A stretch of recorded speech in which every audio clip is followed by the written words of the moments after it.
We were out camping and a couple people brought their drums and I didn't have one. So I played their drums and I quickly started coming up with ideas how I could make my own. I've always made a lot of noise, it seems like, everywhere I've gone, and making drums was just something that kind of came natural.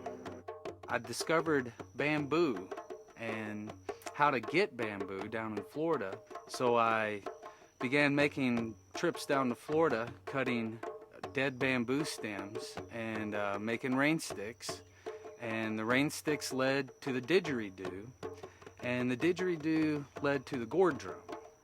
And what I mean by that is the didgeridoos needed a mouthpiece, and I was buying plastic mouthpieces, and I realized that I needed something that matched the naturalness of the bamboo.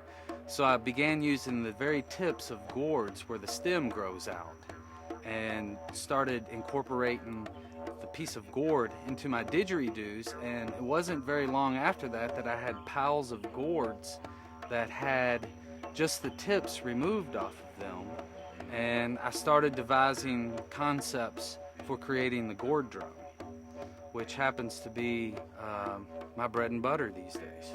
The drums actually create themselves. The gourds have their own shape, and all I'm really trying to do is cut them perfectly in the center, and that's one key way of visualizing the drum is looking at the center of the gourd where it bows at its widest point.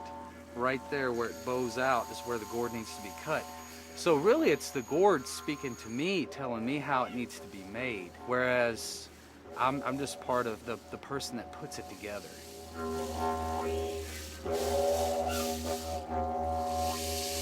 Chad, my husband, builds the drums and constructs them and gets them to the final step is when I come in and do the painting and dyeing of the instruments. They're separated into two groups. I have the natural gourd drums, and then I have the gourd shaft drums.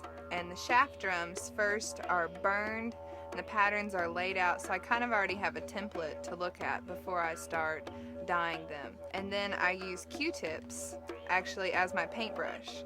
And it works the best because the cotton swab will hold more of the dye, and it's the perfect fine point to let the most amount of dye onto the surface of the wood or the gourd. So the gourd drums, I follow the template kind of that I've already burned.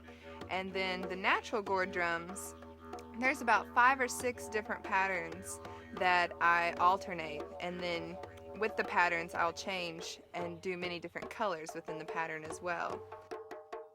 When we look at a piece of bamboo, the bamboo will kind of determine itself whether or not it's going to be a rain stick, a didgeridoo, or a gourd drum shaft. And usually at the very bottom of the piece of bamboo is where it's fattest, where it's coming out of the ground.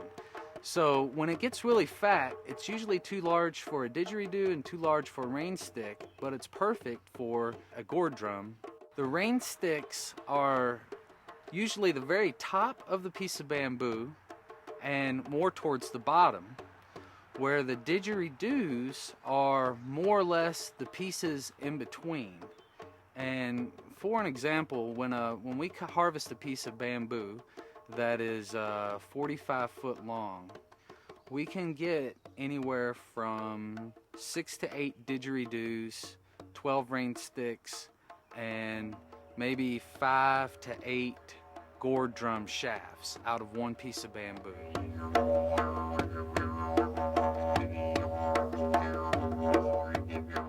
It warms my heart every time I see children come in my booth and play my instruments, because they are picking up on that primal element that we cannot deny, that is in everyone, to beat on a drum, because it's part of our past culture that we may not invoke today, but it is something that is part of our DNA. We always get a mixed reaction, just like there's many different people in the world. Some people are like, what's that?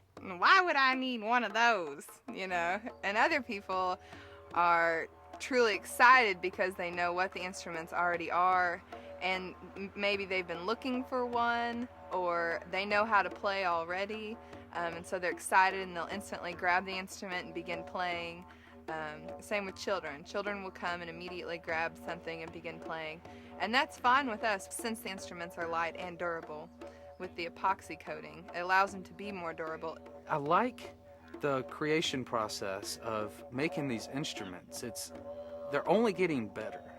And to watch my product that began in 1996 transform 10 years later into what it is now is just so wonderful, and that's the driving force behind it, is to see the creations continually getting better.